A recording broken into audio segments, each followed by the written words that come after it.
तेलुगु, कन्नड़, मलयालम, तमिल और हिंदी जैसी भाषाओं में काम करने वाली 80 के दशक की टॉप एक्ट्रेस जो पिछले 27 सालों से फिल्मी दुनिया से दूर हैं। इन्होंने अपने ज़माने में एक से बढ़कर एक हिट फिल्में दी हैं, जिस वजह से आज इन्हें याद किया जाता है और इनके नाम की सराहना भी की जाती है। हम बात कर रहे हैं धूप में निकला ना करो रूप की रानी एक्ट्रेस माधवी की। तो चलिए रूबरू करवाते हैं आपको माधवी की जिंदगी के अहम पहलुओं से। माधवी का जन्म 12 अगस्त 1962 को हैदराबाद में हुआ था। इनके माता पिता का नाम है शशि रेखा और गोविंद स्वामी। माधवी के 2 भाई बहन हैं, जिसमें से बहन का नाम कीर्ति कुमारी और भाई का नाम धनंजय है। माधवी बचपन से ही भरतनाट्यम सीखती थी और कम उम्र में ही कम से कम 1000 से ज्यादा नृत्य प्रस्तुतियां दे चुकी हैं। बात करें पढ़ाई लिखाई की तो माधवी ने हैदराबाद में Stanley girls high school Abids branch में पढ़ाई की है। डायरेक्टर दसारी नारायण राव ने माधवी को तेलुगु फिल्म धुरुपु पद्मारा में एक लीड रोल देकर उनके करियर का डेब्यू करवाया।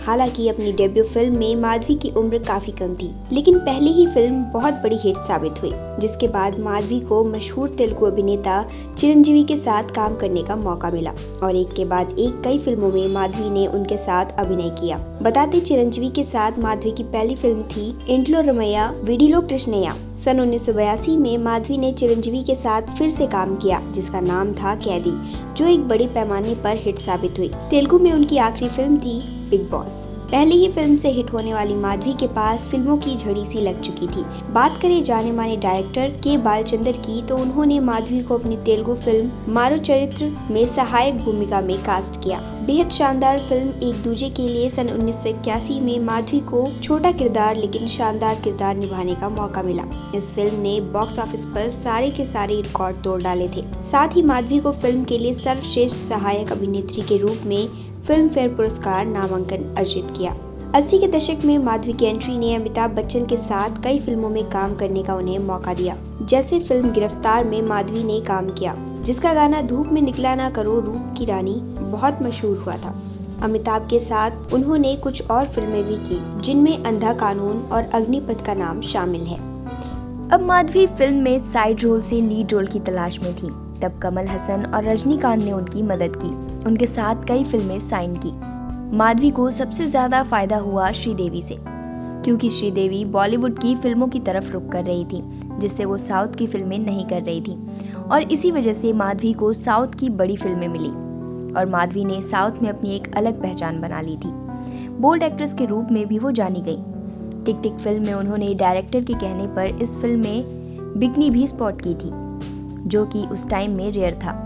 आपको बता दें कि माधवी को रजनीकांत अपने लिए लकी मानते थे, क्योंकि उनके साथ उनकी फिल्में हिट होती थी। जब रजनीकांत फिल्म अंधा कानून से बॉलीवुड में डेब्यू कर रहे थे, तब उन्हें माधवी की याद आई और उन्होंने इस फिल्म में माधवी के लिए एक स्पेशल अपीयरेंस रखी। माधवी ने भी बॉलीवुड में कई एक्टर के साथ काम किया, जैसे जितेंद्र, मिथुन, अमिताभ। जब उन्हें बॉलीवुड से अच्छा रिस्पांस मिल रहा था, तब उन्होंने डिसाइड किया कि वो भी अपना पूरा फोकस बॉलीवुड की ओर करेंगी, क्योंकि उनके लिए सबसे बड़ा उदाहरण थी श्रीदेवी, जिन्होंने साउथ से बॉलीवुड की तरफ रुख किया और बॉलीवुड की एक बड़ी सुपरस्टार बन गई थी। तभी उन्होंने मनोज कुमार की फिल्म कलयुग और रामायण में काम किया। इस फिल्म को बी ग्रेड का टैग दिया गया, जिससे माधवी के करियर को काफी नुकसान हुआ था। इस फिल्म ने माधवी पर बी ग्रेड का ठप्पा लगा दिया था। इस फिल्म में माधवी ने एक गाने में बिकनी भी स्पॉट की थी, लेकिन फिर भी यह फिल्म माधवी के लिए घाटे का सौदा साबित हुई। इस फिल्म के बाद माधवी की कुछ फ्लॉप फिल्म आई, जैसे हार जीत, शेषनाग, अग्निकाल, जिन्होंने माधवी के करियर का ग्राफ काफी नीचे ढकेल दिया था। फिर माधवी स्वर्ग और अग्निपथ में नजर आई। इन फिल्मों से भी इनको कोई फायदा नहीं मिला। माधवी अब टूट गई थी। अब उन्हें लग गया था कि उनके करियर में कोई करिश्मा नहीं हो सकता। तभी उनको रजनीकांत की याद आई और रजनीकांत ने उन्हें अपने गुरु के बारे में बताया और कहा कि तुम मेरे गुरुजी से मिलो, शायद तुम्हें कोई रास्ता मिल जाए अपनी लाइफ को लेकर या फिर अपने करियर को लेकर। रजनीकांत के गुरुजी थे स्वामी रामा, जो हिमालय में रहा करते थे। उनके प्रवचन पूरे विश्व में होते थे। उनके कई प्रवचन में माधवी भी शामिल हुई। एक बार उनका प्रवचन यूएस में था, जहां माधवी ने उनसे मुलाकात की और उन्हें अपनी लाइफ के बारे में बताया। तो स्वामी रामा ने उन्हें अपने प्रिय शिष्य से मिलवाया, जिसका नाम था राज शर्मा, जो यूएस में पहले से ही सेटल थे। उनका एक बड़ा फार्मास्यूटिकल बिजनेस था। तब स्वामी रामा ने माधवी से कहा कि तुम राज से शादी कर लो, तुम्हारे लिए सही रहेगा। माधवी ने उनके कहने पर शादी कर ली और हमेशा हमेशा के लिए यूएस चली गई। स्वामी रामा ने माधवी से ये भी कहा था कि तुम 30 सालों तक इंडिया नहीं लौट पाओगी, और यही हुआ। जब भी माधवी इंडिया आने की कोशिश करती, कुछ न कुछ कारण से वो नहीं आ पाती। शादी के कुछ सालों बाद दोनों 3 बेटियों के माता पिता बने, जिनका नाम है प्रिसिला, टिफनी और इवेलिन। माधवी अब लाइमलाइट से दूर अपने हस्बैंड और बेटियों के साथ न्यू जर्सी में रहती हैं। माधवी 80 के दशक में हर डायरेक्टर की पहली पसंद हुआ करती थी, और जिस बिग बी के साथ एक्ट्रेसेस काम करने के लिए तरसती थी, उनके साथ माधवी ने 1 नहीं 2 नहीं बल्कि कई सारी फिल्मों में काम किया है।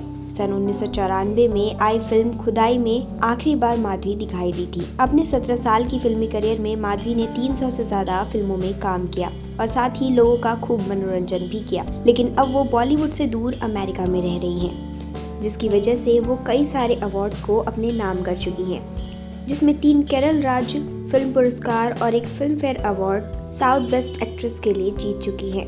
रजनीकांत से आज भी उनकी गहरी दोस्ती है।